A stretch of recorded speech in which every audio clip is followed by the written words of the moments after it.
And I was telling your mom when we were home, like, you know, it's one way when someone comes into your home and maybe they're like behaving a certain way or whatever. She's like, but when I came into your guys' space and home, it really just struck me like how much you love Micah. And I think she was like worried that you're going to be too weird to ever find a spouse. Don't blame her. Will anybody actually love this weirdo? He just does the strangest things sometimes and you just love him. And I'm like, yeah, I do. I wrote this poem just to show it.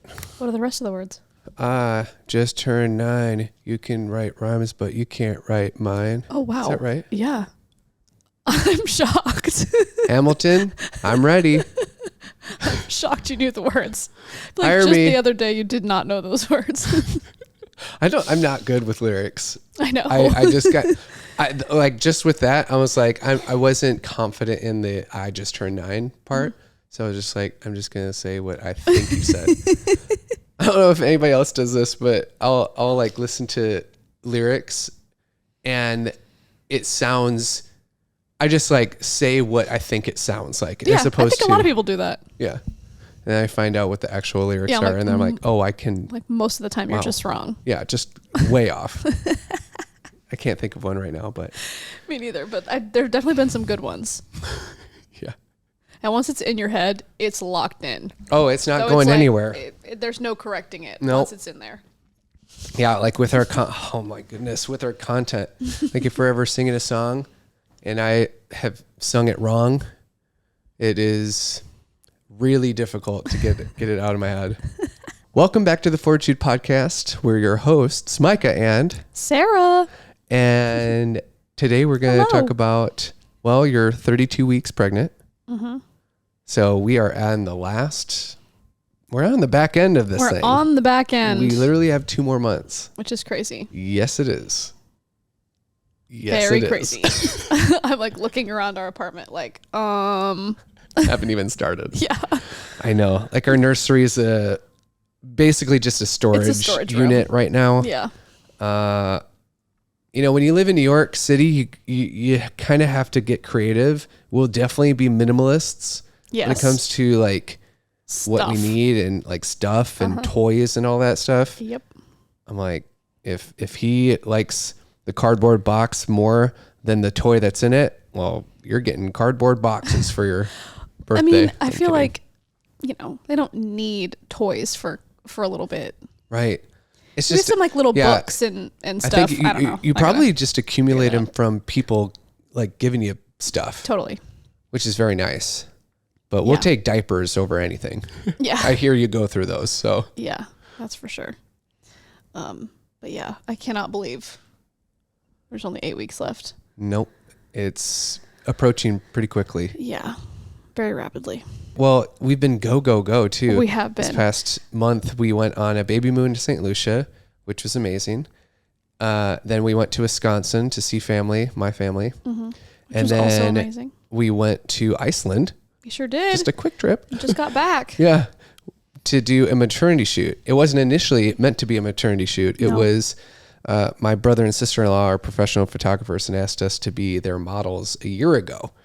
And little did they know we were going to get pregnant. Little did we know, honestly. I was like, the odds are, there's a high probability. Yeah. Because we were going to start trying. We were going to start trying in February. Yeah. But ended up finding out we were pregnant in February, meaning something happened in January. And so then we got pregnant, and then it became a pretty epic maternity shoot. Very epic maternity shoot. Yeah. I'm one of those people that sort of like, you know, if someone was like, oh, you should take maternity photos, I'd be like, do I need to? Like, we have so much documentation. Like, I do that with a lot of stuff. And every time I do it, I'm like, oh, I wish I would have done that thing. You wish you would have done maternity, like a maternity shoot? Well, my point is if we didn't have this already scheduled and it wasn't already part of our plan, I don't know if I would have done a maternity shoot because I would have at all because I would have kind of been like, it's just really easy for me to be like, it's okay. It's not a big deal. Like not necessary. Yeah. Yeah. Like we take so many like But now We that have you've so much done it documentation. and you're like looking at the photos, you're so glad you did Oh it. my gosh, yes. I mean, and these photos are particularly just ridiculous.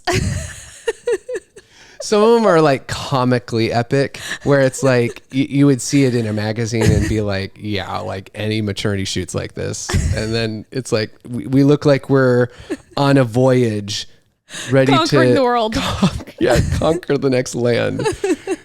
Because Iceland is already such an epic spot. Yeah, Like, the landscape the is landscape just is crazy. just otherworldly. Yeah. Which is why they film so many things there. I know Interstellar's been there. Lord of the Rings, I'm sure, has been there. I think Game of Thrones have definitely been there. So just like these epic landscapes. Yeah. With the rock and like because everything is lava there. And I understand why it's a great place for photographers. Oh, just it's like, a dream. holy moly. It does all the work for you. You don't even have to like touch up your photos. It's crazy.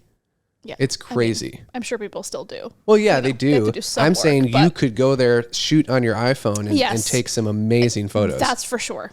That's for sure. Yeah, it was such a crazy, it was just a crazy experience. It was also a lot more special, I think, than I was anticipating. Just being there with Joel and Elizabeth and having your mom there. Yeah. I don't know. It was really cool. It was. And It was like it was definitely a special.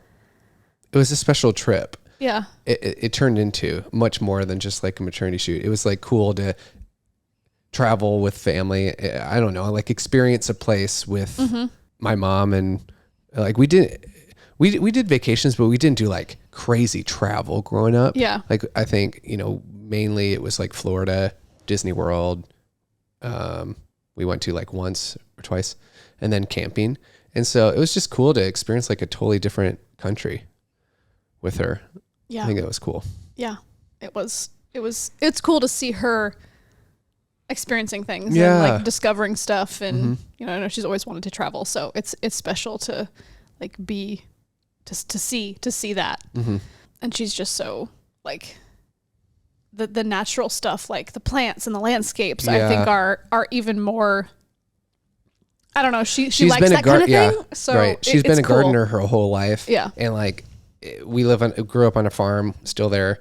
And she has made, I think, 6 or 7 different There's flower beds. so many gardens. around. And they're all gorgeous. Yeah, they really are. She does an amazing job. Yeah. Amazing job.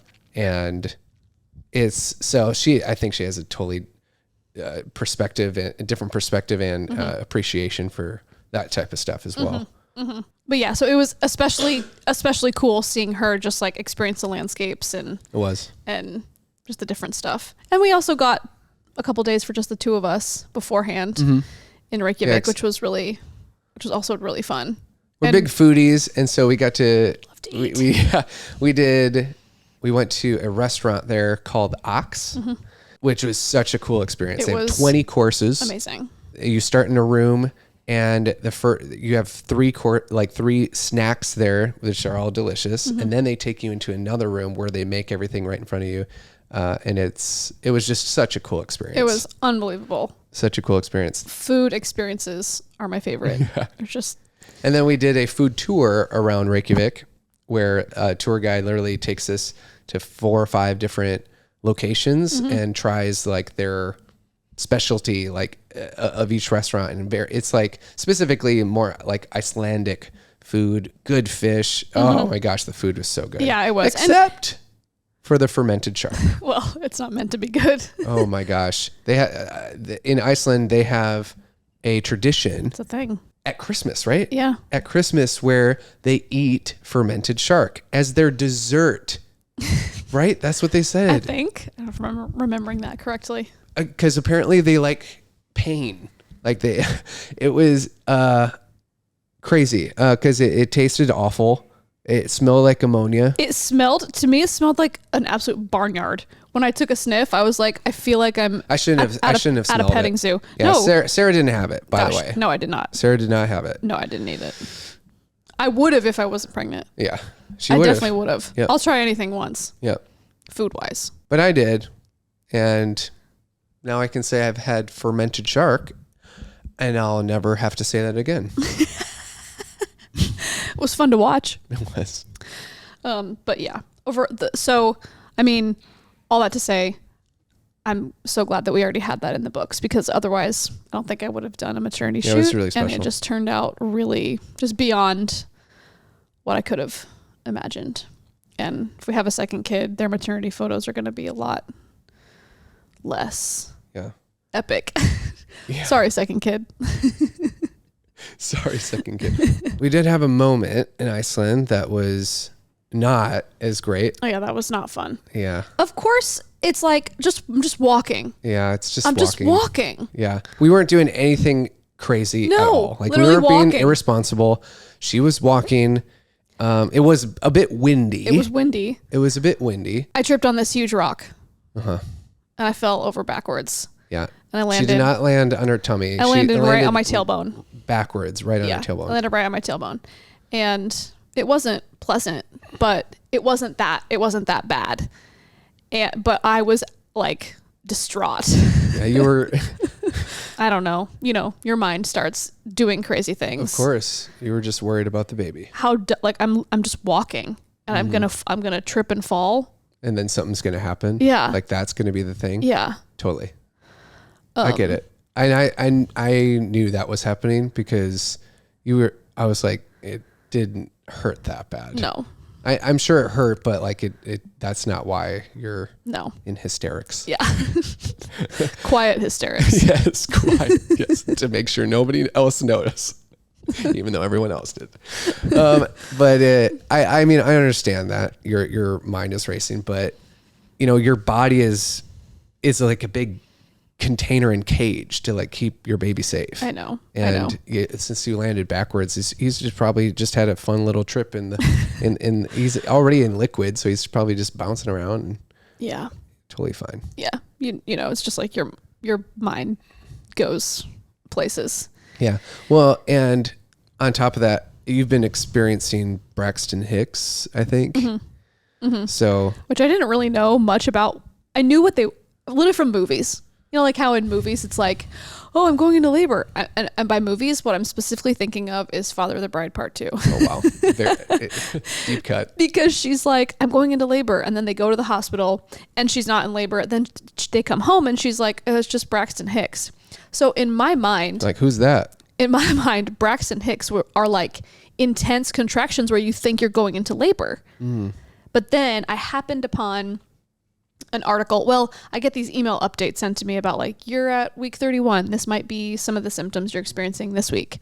And I got one that mentioned Braxton Hicks a few weeks ago. And I was like, oh, let me just read a little bit on that. And it had mentioned specifically like it's not always painful.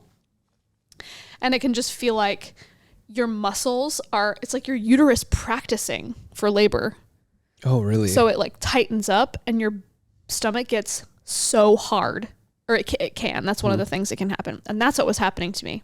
It was like, I felt like, I don't know if anyone's ever worn one of those like magical bands like supposed to like units? Give you abs. Yes. Yes. It like makes your muscles tense, but it's outside of your control. Mm-hmm. That's like what it feels like, but very internal. Well, for me anyway, that's what it felt like, and very internal. And then it's like, I mean, I had you feel my belly. Oh yeah, where I was, rock hard. Yeah. And then it just stops and it feels normal. And then, you know, a few minutes later it happens again. And then they're not predictable. That's how you know. That's partially how you know they're Braxton Hicks, is it's like there's no predictable pattern. They're like, I'll have two and then 20 minutes later have another one, and then. But so when I started experiencing that, I was freaked out. Of course, because your body's doing something new, and you're not 100% sure what it is, and so you're just like, "What is everything okay?" Right? I'm like, what's going on in there? And luckily, thankfully, so it wasn't hurting necessarily. No, it wasn't hurting at all. It wasn't painful in the slightest. Yeah, it was as if your muscles around. But wait, do people experience Braxton Hicks in a painful way? They can. Oh, really? Yes. They can. It can be different for everyone, where it can feel like pain or even like pressure, or it can be different for everyone. There are some of them that do feel more like actual contractions, or some people experience them more like actual contractions. And that's when like our doula was like, you really know it's Braxton Hicks because it doesn't fall into any predictable pattern. When you're having actual contractions, even if they're far apart, they fall into a pattern that you can time. And so, I mean, because it wasn't hurting, I was like, I don't think I'm going into labor, but I just didn't know what was happening. Yeah. And it's like, anytime I feel something that's different or new, I'm like, what is that? What does that mean? What's going on? What is that? This back half of pregnancy, because I can feel him so much more, and I feel like I just feel more in general. Yeah. It has definitely tested my ability to take my thoughts captive again. It was like it's been testing your mental fortitude. Yeah. It'll just be like, it's fine. Fortitude podcast. It's totally normal. And thankfully I can text, like our doula is, very generous and is like, text me anytime you have something new starts happening and you have a question. So I do. And then that's very helpful to have someone that's like, it's totally normal. You're good. Yeah. It's, I mean, that can be so helpful in many areas where like, that's why it's like expressing what you're struggling through to somebody you trust and somebody that is, going to give you like good feedback and sound feedback. Yes. Maybe has gone down a similar path. Yeah. It just can be helpful to hear that what you're experiencing is a normal thing. Absolutely. Even just down to our general human emotions. Like I was having a conversation with a friend yesterday and he was just expressing some things to me. And I was like, we can get to this place where we feel like we're the only one having this emotional experience, when I think for most things that I'm not even talking about like trauma or things that we go through that way, but just the roller coaster of emotions that we ride because we're human. Yeah. And every day is different. And some days we wake up and we're in a funk, and other day, I think it's natural as humans that not every day do we feel like I'm on top of the world. It's just not how it works. And I think that can feel, sometimes it's easy to think that everyone else feels 100% great every day. Well, yeah. And you don't. We're always thinking that everybody has their life together. Like everybody else has just figured it out. Totally. And I'm sure that's going to come with parenting as well. Oh my gosh. Like there's going to be a whole new level of just, man, they seem like they just have the parenting thing figured out. And I don't think anybody does. I think everybody's situation is so different. Yeah. And to think that you're going to go in and going to have, it's such a new parent thing to just be like, well, we've done the studies, we've done everything, you know, so this is going to be what's best for our son. It's like, you can do that to a degree, but then ultimately we're just going to fly by the seam of our pants when our son comes, and I mean, the main thing is just like, we have some values and things that we want to instill in him, to be a good person, to think of others, to be polite, things of that nature. But then otherwise it's like, Jesus, take the wheel. Yeah. Cause we don't know if is he going to be like super introverted, and we're going to need to maybe help him try some things, or is he going to be a go-getter and want to try a billion things? Or is he, it's like, man, that's coming up. I mean, that part is probably not coming up for another couple years, but we're going to have it's not going to be us two anymore. In like 2 months, it's going to be 3 of us. Yep. That's crazy. It is. Has it hit you yet? It still hasn't hit me. Like, I don't, for whatever reason, you're just going to be pregnant forever. And thank goodness that's not the truth. But I kind of feel the same. It's just like, this has just been the new norm, I guess. Yeah. And so there's definitely a part of me that's like, well, this is my life now. Yeah, it's weird. Just pregnant. And I know logically that's not the case. I know that logically there's going to be a kid that comes out, but it still hasn't hit that it's like, we're going to have to like raise this kid Yeah. and going to take care of it and Yes. feed it. And like Like when we it's come home from the gonna hospital, become- it's our job and to, our responsibility for Yeah. the rest of our lives. Yeah.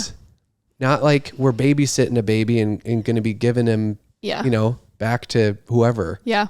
I think the end, like now that we're coming, you know, we're all kind of on the back half.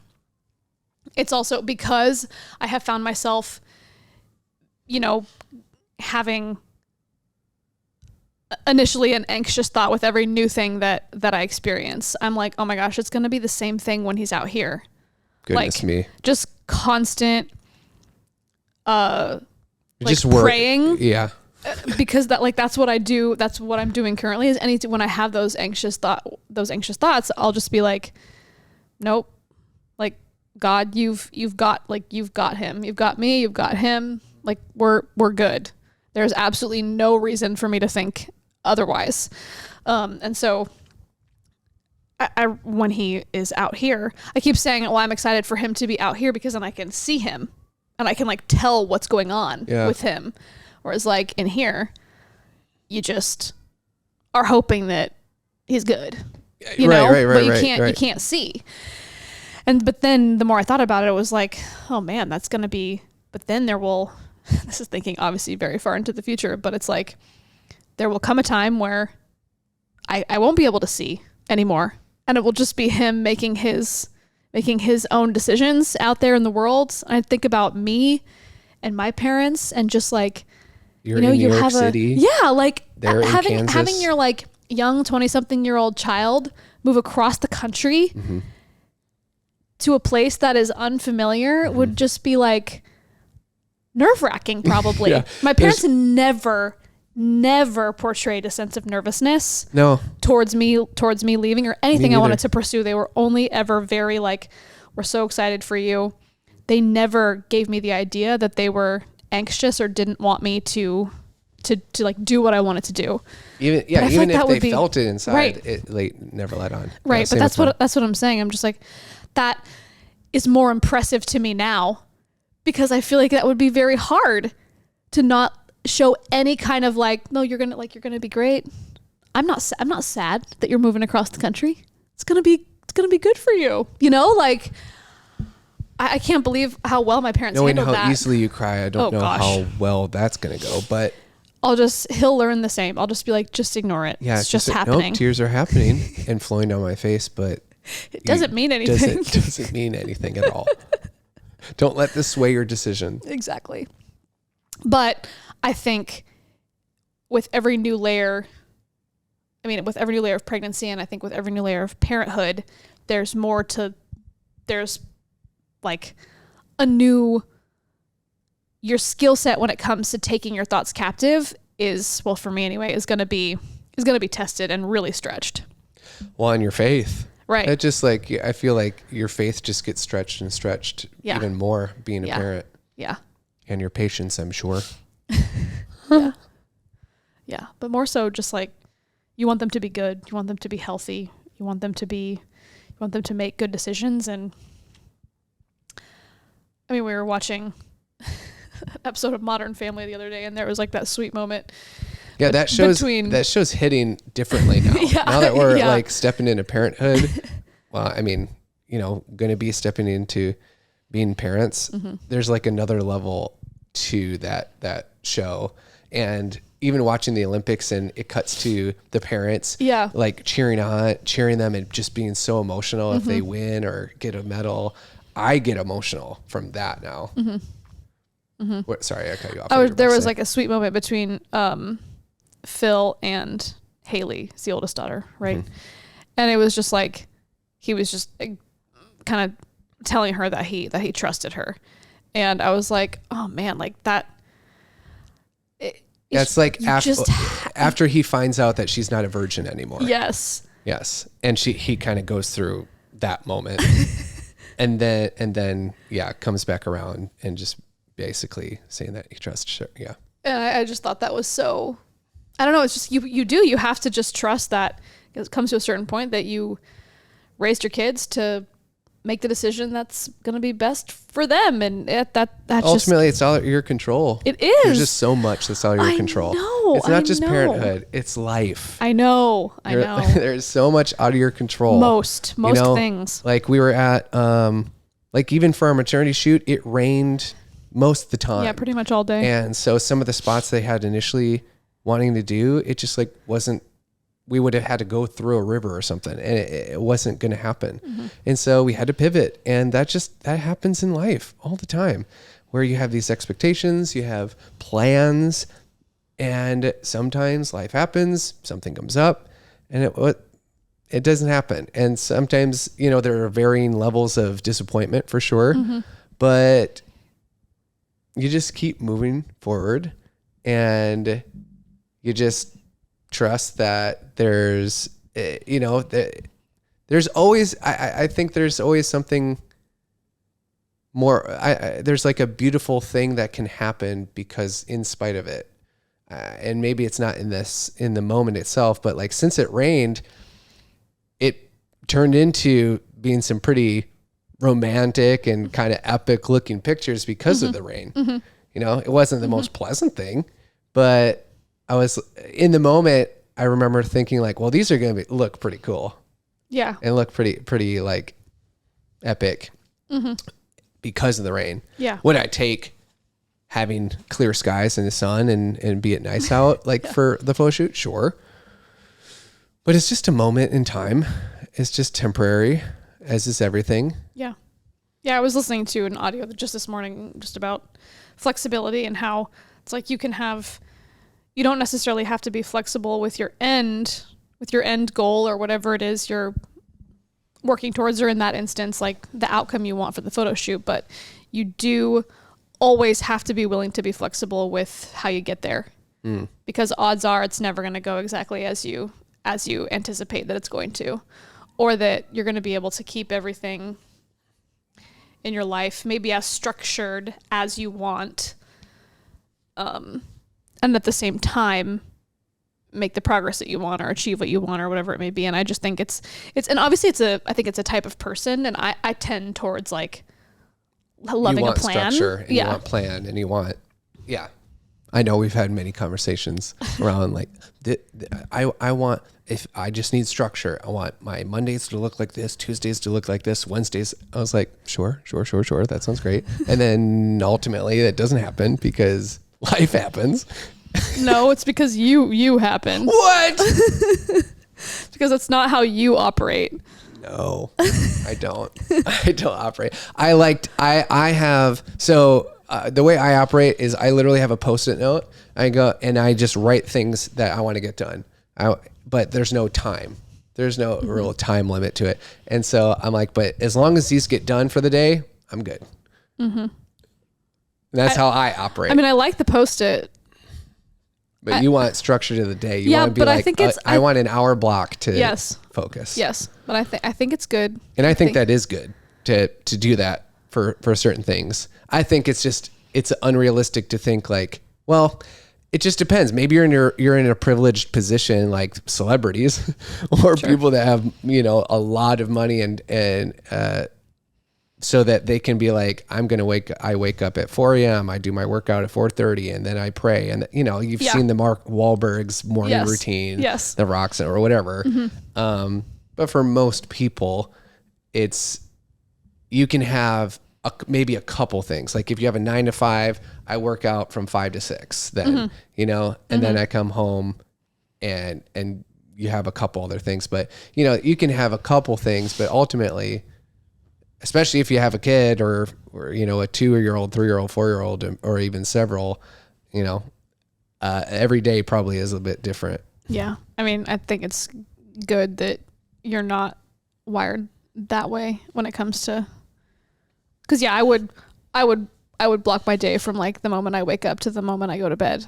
But it'd be like 10 minutes for this, 30 minutes for this, which I know is like totally unrealistic, but there's something for me, especially surrounding things that I maybe don't necessarily want to do. If I already have the time, it's already like the time is blocked. It just feels, I'm more prone to do it versus just writing it down on a list of things that I need to do.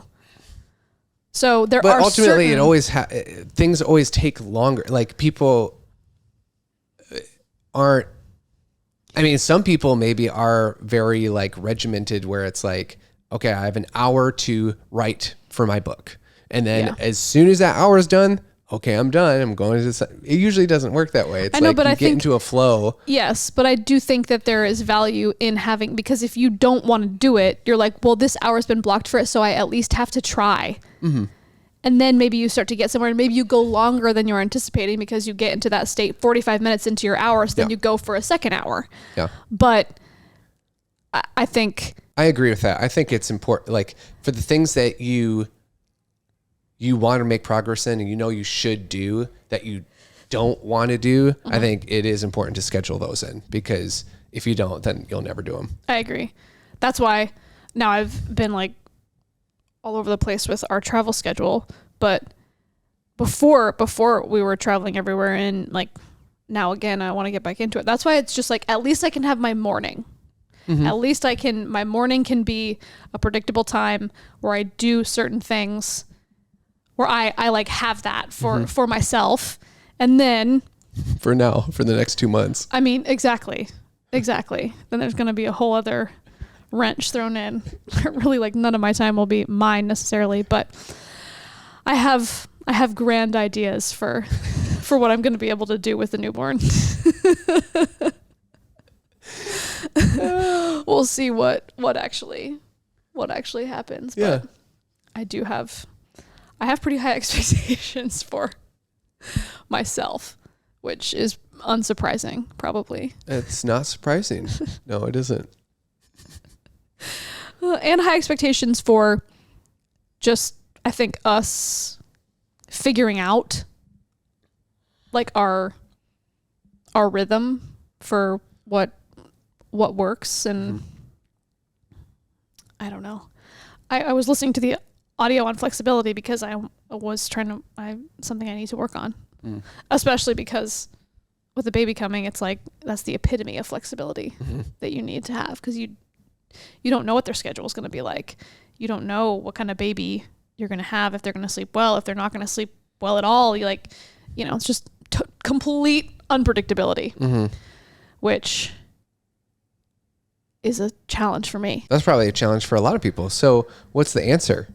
Like, with life being so unpredictable, especially if you have if you have a responsibility, like having a son or a daughter or something like that you've blocked out from 4 to 5 is when I do this thing, but then the baby's crying and needs to be fed at that time, or is, for whatever reason, something happens.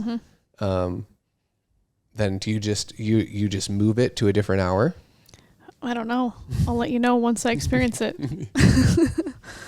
I'm not sure. Yep.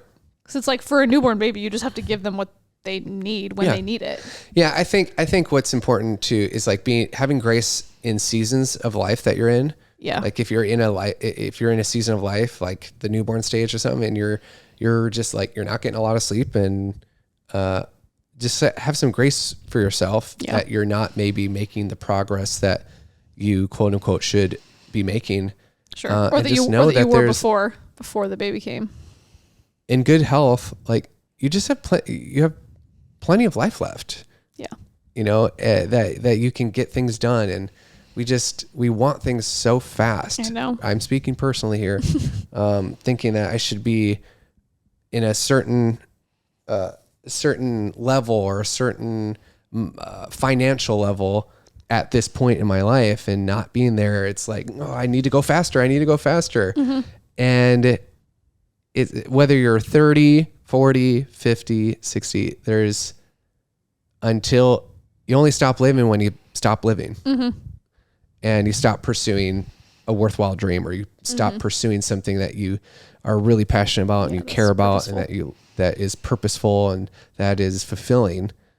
And so that doesn't matter what age that is. And ultimately you're going to be okay. I'm excited for the learning that will come with having a newborn baby. I think it's definitely having kids in general is going to have to mellow me out. or else I'm going to You said just it, not me. internally combust. So especially clean wise. yeah, Yeah. pretty much every in There's gonna be every aspect. There's going to be a lot of letting go. There's going to be a lot of letting go when it comes to schedule, cleanliness of our home, how efficient I am. But I have also heard that having kids makes you more efficient. Maybe Sure, not in the 'cause new, you're maybe not in forced the to, newborn sure. in the newborn stage necessarily, but when they're a little bit older, because you have to be. Yeah, that makes sense. Your time is more limited, and so you just have to. Whatever time you got to use that time efficiently. But just in general, I'm just like I can be quite a high strung person. And so I'm looking forward to the ways that having children is going to mellow me out because there will be so much that I can't control. Yeah. I think it's going to be good for me. I think so too. It's the only reason we're having a kid, so that we can learn these lessons. No, I'm kidding.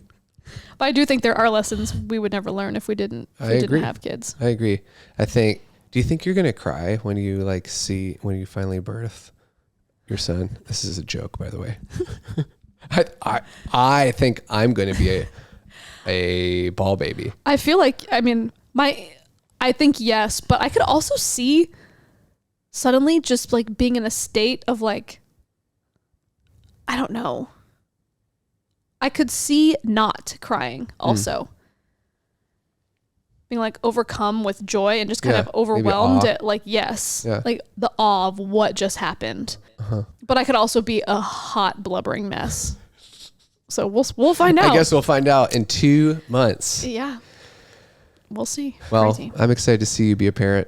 I'm excited to see you be a mom. Same, babe. I'm excited to do it together. I think that's what has me most excited. Now I'm gonna cry. Yeah, she definitely won't cry when she sees our son.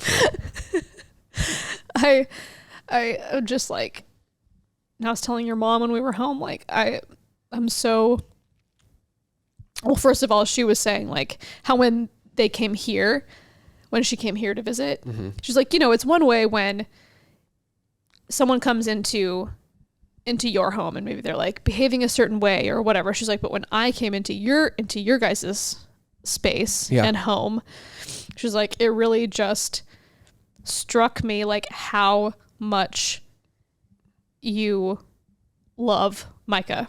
And I think she was like worried that you were going to be too weird to ever find a spouse.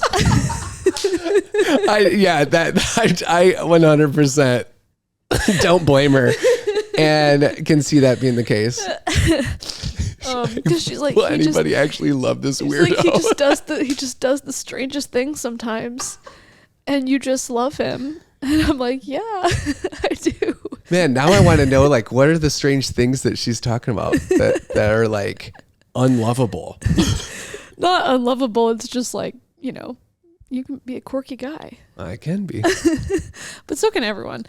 But the point is like, as we were having that conversation, she was getting emotional, and then that made me emotional. Of course. And then I was like, I'm just so excited to be a parent with you. Like that's a huge reason. Yes, I'm excited to be a mom, but I'm so much of my excitement comes from that I can't wait to do this with you and to like be a team with you and to raise our son together and to do all of this learning together.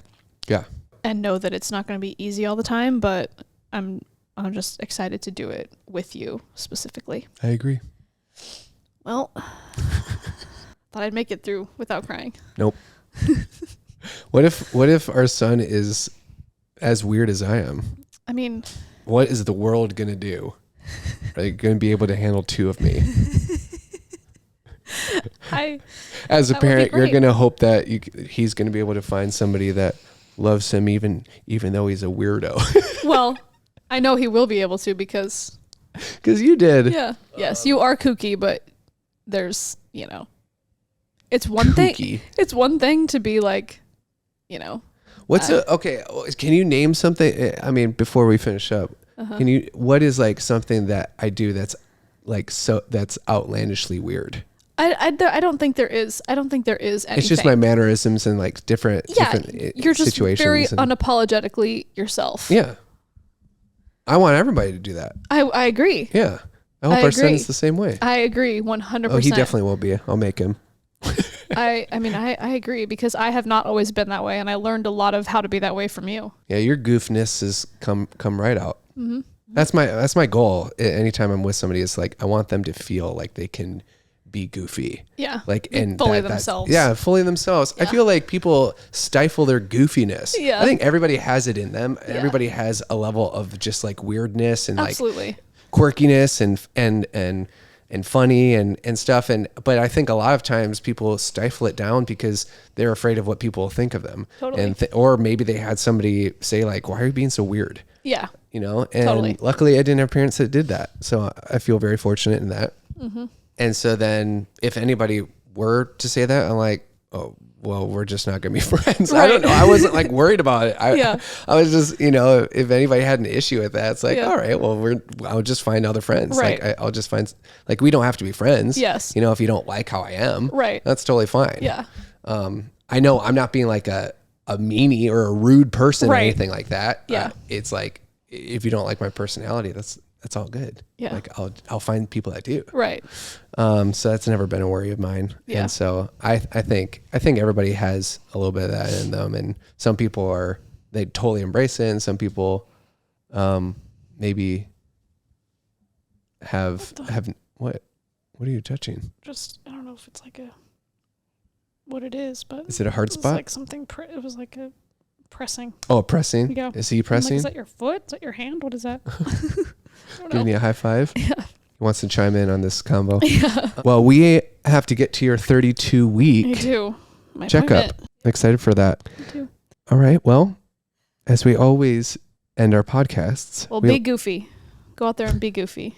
Hashtag be goofy. I think that's important. Put it in the comments. Hashtag be goofy. Also subscribe, like, comment. If you haven't subscribed, it's free. So just do it. Just click the subscribe button. Yeah. And then you get notified when we post, and we have some fun guests on, and we have great ones coming. Yeah, so some fun stuff coming up. Excited for you guys to see that. Mm-hmm. All right. You want to lead us out? And as always, we like to end our podcast by saying goodbye.